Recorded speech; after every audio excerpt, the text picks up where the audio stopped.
মাত্র 12 দিনের যুদ্ধ, এতে ইসরায়েলকে গুনতে হচ্ছে বড় মাসুল। ইরানের পাল্টা ক্ষেপণাস্ত্র হামলায় প্রাণ গেছে 29 জনের, আহত 3000-এর বেশি। ঘরবাড়ি হারিয়েছেন প্রায় 15,000 ইসরায়েলি। দেশটির অর্থ মন্ত্রণালয়ের ধারণা, ইরান যুদ্ধ ও গাজা অভিযানে 2026 সালে তাদের প্রতিরক্ষা ব্যয় দাঁড়াতে পারে 885 কোটি মার্কিন ডলার, যা প্রতিরক্ষা বাজেটের অনেক বেশি। অন্যদিকে চলতি বছরের প্রথম 5 মাসেই বাজেট ঘাটতি প্রায় 456 কোটি মার্কিন ডলার।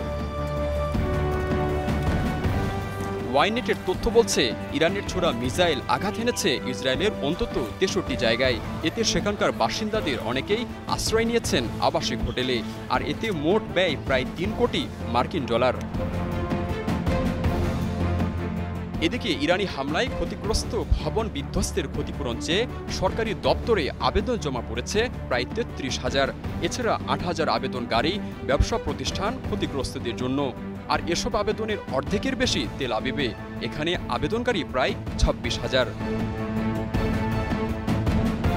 এই অবস্থায় গৃহহীনদের ক্ষতিপূরণ দিতে দেরি হওয়ায় সমালোচনার মুখে দেশটির অর্থমন্ত্রী বেজালেল স্মোটরিচ।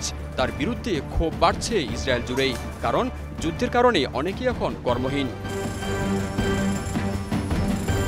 এই ক্ষোভ কমাতে সহায়তা কর্মসূচি চালুর চিন্তা করছে নেতানিয়াহু সরকার। কর্মহীন ও ক্ষতিগ্রস্তদের সহায়তায় বরাদ্দ আসতে পারে প্রায় 88 কোটি মার্কিন ডলার।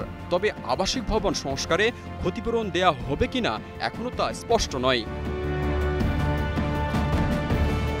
যুদ্ধবিরতির পর তেল আবিব জয়ের দাবি করলেও চারদিকে এখন ধ্বংসস্তূপ, গৃহহীন মানুষ, আর তার সঙ্গে বাজেট ঘাটতি চাপে কোণঠাসা ইসরায়েল সরকার।